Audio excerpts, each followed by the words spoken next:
I came home for Christmas, and my seat at the table was gone. Not moved gone. The lemon pie I baked still steamed in my hands when I saw 6 plates gleaming under the chandelier, one of them sitting where mine used to be. Mom smiled like nothing was off. "It's just immediate family this year," she said, sliding a plate in front of my sister's fiancé.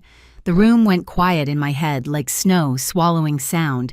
I set the pie down, smiled back, and thought, if family is about belonging, then what happens when they quietly vote you out? Mom always said Christmas was about tradition. The garland on the banister, the same chip snowman mugs, the music station that played Bing Crosby on repeat, it was all there. Everything looked right. That's what made it worse. The perfection of it all untouched except for the one thing missing me. I stood in the doorway pretending to brush snow from my coat while the others filled the room with voices. Grace, my sister, was glowing in a red sweater I'd given her last year. Brent, her fiancé, laughed too loudly at something Dad said, that deep corporate laugh that fills space and asks for approval. And Mom hovered near the stove, directing everything like a stage manager who already knew her cues. "Do you need help with the table?" I asked, trying to sound casual. She didn't look up. "We're all set, sweetheart. It's just immediate family this year." The way she said it, flat, practical, the tone she used when reporting tomorrow's weather was almost clinical. She wasn't angry. She wasn't cruel. She was simply certain. That certainty hurt more than any argument could have. I glanced at the table again. 6 plates. Mom, Dad, Grace, Brent, Uncle Neil, Karen, his new girlfriend of 3 months. A family extended where it benefited others, trimmed where it didn't. My seat, the one I'd sat in every year since I could remember, had been filled by Brent's. My name card gone. My contribution erased. Grace looked up, her smile faltering just enough to show guilt. "I didn't know I thought you were coming later." "Yeah," I said softly. "I guess I should have called ahead." No one corrected me. For a second, I almost pulled out a folding chair like I used to when the cousins came over. But something inside me stopped. Not anger, clarity. I'd spent years being the quiet backbone of this family. The one who sent money when bills stacked up, who fixed things before they broke. Rent for Grace when she was between jobs. Repairs for the lake house Dad refused to admit needed work. Grocery cards, Prime memberships, streaming accounts, they all ran through me. I thought that made me part of them. I thought contribution meant belonging. But watching Mom set that last plate in front of Brent, I realized it had never been about gratitude. It was about convenience. I wasn't family. I was funding. Mom wiped her hands on a towel and called everyone to sit. Her voice was warm again, practiced the kind that makes outsiders feel welcome. I stood there another beat, waiting for someone to notice I hadn't sat down. No one did, so I smiled, adjusted my scarf, and said, "You guys start without me." Mom nodded like I'd confirmed her plan. "We'll save you some pie." I walked out before she remembered that the pie was mine. The cold hit harder than I expected. Snowflakes clung to my hair, melting down my collar as I walked to the car. Behind me, the house glowed like a postcard, warm, perfect, and completely false. Through the frosted window, I could see Grace lift her glass, Brent saying something that made everyone laugh. My mother smiled. From the outside, it looked like a scene worth framing. Inside, it was the quietest betrayal I'd ever witnessed. I sat behind the wheel, the pie on the passenger seat, and watched my breath fog the air. I told myself to drive, but my hands stayed still. The radio was still on from the trip, Bing Crosby humming "I'll Be Home for Christmas." The irony almost made me laugh. Almost. I thought about the last few years, about how every problem in that house somehow ended up on my screen. Grace's rent payment, Mom's electric bill, Dad's temporary loan for the lake house repairs. None of them ever asked outright. They just hinted, side-waited. And I always filled in the silence with money.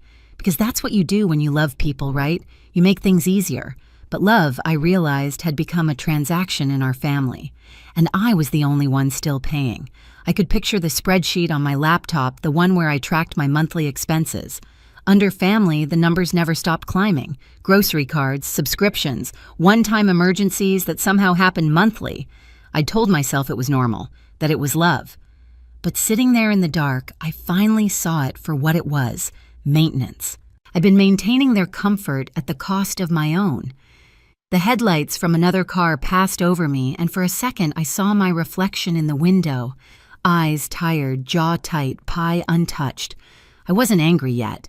Anger would have been too easy. What I felt was quieter, heavier, like a balance shifting. I remembered something Mom once told me when I was 16. Grace needs more attention. You're stronger, Adele. Back then, I believed her. I thought strength meant giving more, needing less. But strength without boundaries isn't strength, it's servitude. A knock on the glass pulled me back. A kid from next door waved awkwardly, then gestured at the snow piling up on the driveway. I nodded and turned the ignition. The car heater whirred to life, filling the silence with its steady hum. As I backed out, I caught one last glimpse of the house.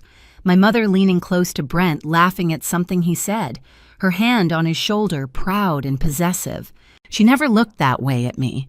The snow thickened as I pulled onto the main road. The wipers kept rhythm, slow and steady, marking time like a metronome. People say silence keeps peace, but in my family, silence was how you disappeared. That night, I didn't cry. I didn't yell. I just drove home and made a quiet promise never again would I buy my place at that table. When I got back to my apartment, it was midnight, the kind of buffalo cold that seeps through walls and lingers in your bones. I set the lemon pie on the counter, still untouched, and stood there a moment, coat half off, shoes still wet. The silence felt honest. No forced laughter, no background music trying to make everything seem fine, just the low hum of the fridge and the tick of the clock above it. I poured a glass of water and stared at the reflection in the window. Tired eyes, red nose. A woman who looked like she'd finally run out of pretending. My phone buzzed. Mom, then Grace, then Dad. 32 messages stacked one after another like accusations. I didn't open a single one. Instead, I walked to my desk and opened my laptop. The screen lit up the room, a cold blue glow. My budgeting app was still open from last week. Family expenses, it read like a quiet punchline. Click. The $600 monthly transfer to Mom and Dad paused. Click. Grace's car loan payment canceled. Click. Prime account ended. Click. Netflix logged out of all devices. Each click sounded like a match being struck. Not to burn bridges, but to light my own way out. I didn't leave a note. No announcement, no explanation. Just quiet boundaries where noise used to live. Another message pinged. Are you seriously doing this over one dinner? I closed the screen. I made coffee instead, even though it was past 1. The smell filled the room, grounding me. I wrapped my hands around the mug and let the warmth settle in. For years, I'd been the backup plan, the helper, the reliable one who never said no. Tonight, I said it without a word. A memory flashed Mom in the kitchen when I was 12, telling Grace she had a creative spirit, then turning to me. And you, Adele, you're the practical one. You'll keep things running. Back then, I thought it was a compliment. Tonight, it sounded like a life sentence I'd finally served. The phone buzzed again. Then the doorbell. I didn't move. Whoever they were, they could stand in the snow a little longer. I sipped my coffee, staring at the pie on the counter. Its crust had cooled the lemon scent, fading into something faint, almost bitter, like sweetness left waiting too long. For the first time, I wasn't panicking about who might need me, who might be disappointed. The apartment felt small but solid mine. I shut off the lights, leaving only the laptop glow. On the screen, the balance total looked lighter than it ever had. People think revenge is loud, but sometimes it's just the sound of a final click in an empty room. The next morning, the knocking started before sunrise, sharp, impatient, the kind of knock that expects obedience. I let it go on longer than I should have, watching the shadows shift behind the frosted glass. When I finally opened the door, Mom and Grace were standing there, coats unbuttoned, snow peppering their hair. They looked like they'd run out of patience hours ago. "What did you do?" Mom asked before she even stepped inside. No hello, no Merry Christmas, just accusation. I leaned against the frame. "Good morning to you, too." Her voice was tight. "Why didn't the money go through? My grocery card got declined. Grace can't make her car payment. You canceled Prime. You're being cruel." I studied her face, the same face that used to check my forehead for fevers, now flushed with outrage instead of worry. Cruel, I said quietly. For paying for myself instead of everyone else. You weren't uninvited, she snapped. It was just a smaller dinner. With a plate for Brent, I said. He's part of Grace's future, she replied, folding her arms. We didn't think you'd make a big deal out of it. Then she said it the line that cut deeper than anything that came before. You have no husband, no kids, and you make good money. It's your responsibility to support this family while Grace is starting her life. Grace didn't contradict her.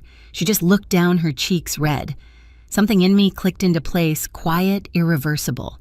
For years, I'd been trying to fit into a role they'd already rewritten. They hadn't forgotten my chair. They'd reassigned it. I'm done, I said. Mom blinked, thrown off by how calm it sounded. You're choosing a fight. I'm choosing a boundary, I said. If you hear it as a fight, that's on you. Her mouth twisted. Don't twist this into something noble, Adele. You're abandoning your family. No, I said softly. I'm just refusing to keep funding one. The silence after that stretched long enough for the snow to start melting on their coats. Grace tried, voice shaking. Don't make this ugly. It already is, I said. I just stopped pretending it's not. Mom sighed, switching tactics. You'll regret this. One day you'll need us. If that day comes, I said, stepping back, I hope you answer the door. They left without another word, footsteps crunching down the hall. The air felt lighter when it shut behind them. For the next few days, my phone became a battlefield. Dozens of texts, some pleading, some furious, some guilt wrapped in concern. I muted the group chat, turned off notifications. The quiet was addictive. Then, on January 3rd, a message appeared from a number I didn't expect. Brent Callahan. No greeting, no preamble, just a single sentence and an attachment. I don't know if I should send this, but you deserve to hear it. It was an audio file. At first, all I heard was background noise, forks, clinking Christmas music, the scrape of chairs, then voices. Uncle Neil. So how's the martyr doing? Mom laughing, probably sulking like we ruined her wedding day. Grace. She'll get over it. She always does. Dad's voice lower. At least now we can have a holiday without one of her lectures. Karen. She always tries too hard. The gifts, the clothes, it's exhausting. Laughter followed. Then, Brent's voice, uncertain. You know she can probably hear all of this through the door. The room went silent on the recording like guilt had briefly found oxygen. When it ended, I just sat there, phone in my hand, coffee cooling beside me. I didn't cry. I didn't scream. The hurt was colder than that clean surgical. A second message from Brent came through. I'm sorry. I didn't know they talked about you like that. I told Grace it was messed up. She got angry. I moved into the house after New Year's, but it's bad. I stared at his words. The irony of the man who'd taken my seat being the only one honest enough to send me the truth wasn't lost on me.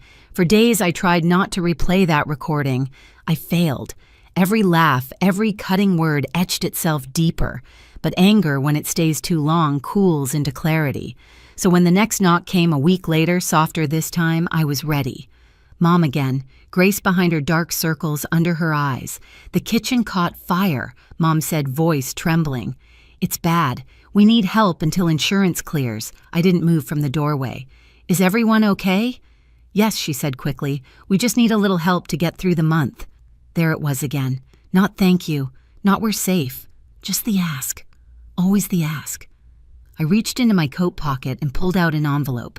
Mom's face softened, hopeful, relieved. When she opened it, her expression faltered.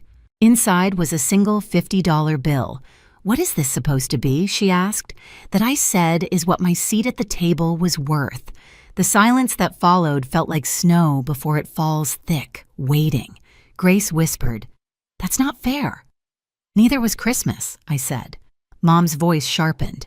You're being spiteful. No, I said calmly. I'm being consistent. I set the envelope on the counter beside a pile of burned recipe cards and turned to leave. You don't have to be like this, Grace called after me. I paused at the door. Like what cold? I met her eyes. You called me cold when I stopped paying for your heat bill, too. She said nothing. Outside, the wind bit at my face, the air sharp and clean. I walked to my car, each step cutting through the snow like punctuation. At home, I lit a candle, made tea, and sat by the window. The city was quiet, the kind of stillness that only comes after a storm. My phone buzzed another message from Mom, then Dad. "Please, Adele, it is family." I turned the phone face down. Family shouldn't sound like a demand. The next morning, Brent showed up at my door. His eyes were tired, his hands shoved deep into his jacket pockets. "I moved out," he said. "Couldn't stay there anymore."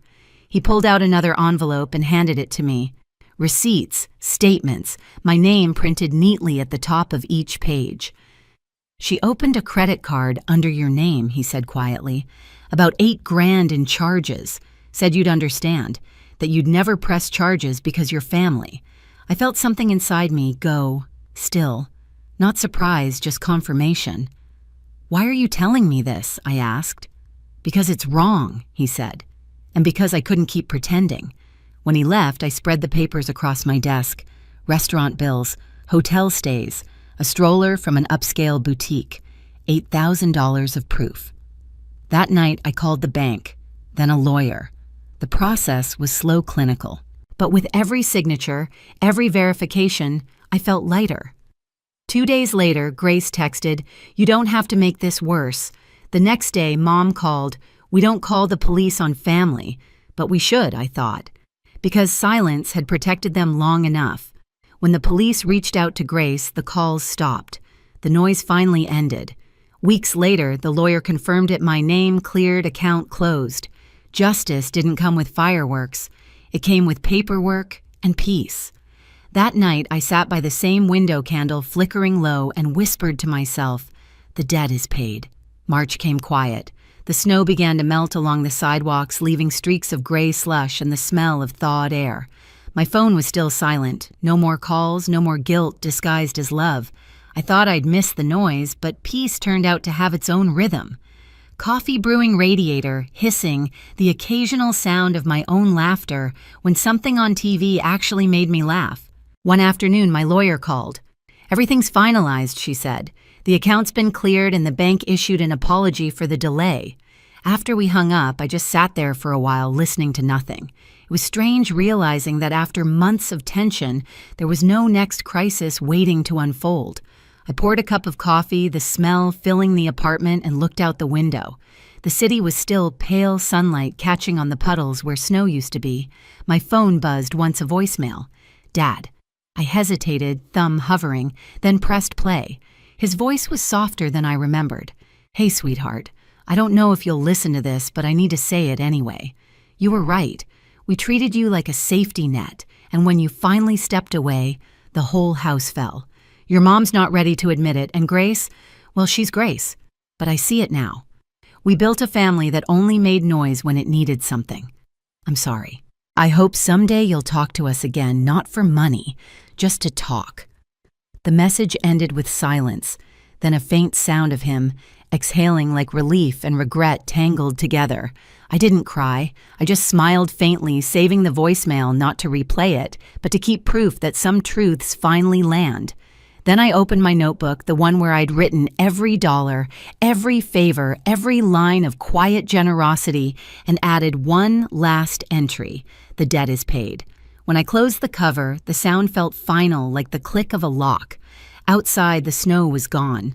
That evening, I washed the pie dish that had sat untouched since Christmas and slid it back into the cupboard. The kitchen smelled faintly of lemon and coffee, the way peace sometimes smells when it finally has room to breathe. I sat by the window with a mug of tea, watching the last patches of snow dissolve into the streetlights. For years, I thought family meant endurance. Now I know it means choice. I came home for Christmas once, but I found something better than a seat at their table, my own peace. If you've ever been left standing where your chair should have been, tell me in the comments. You're not alone. And don't forget to subscribe for the next story.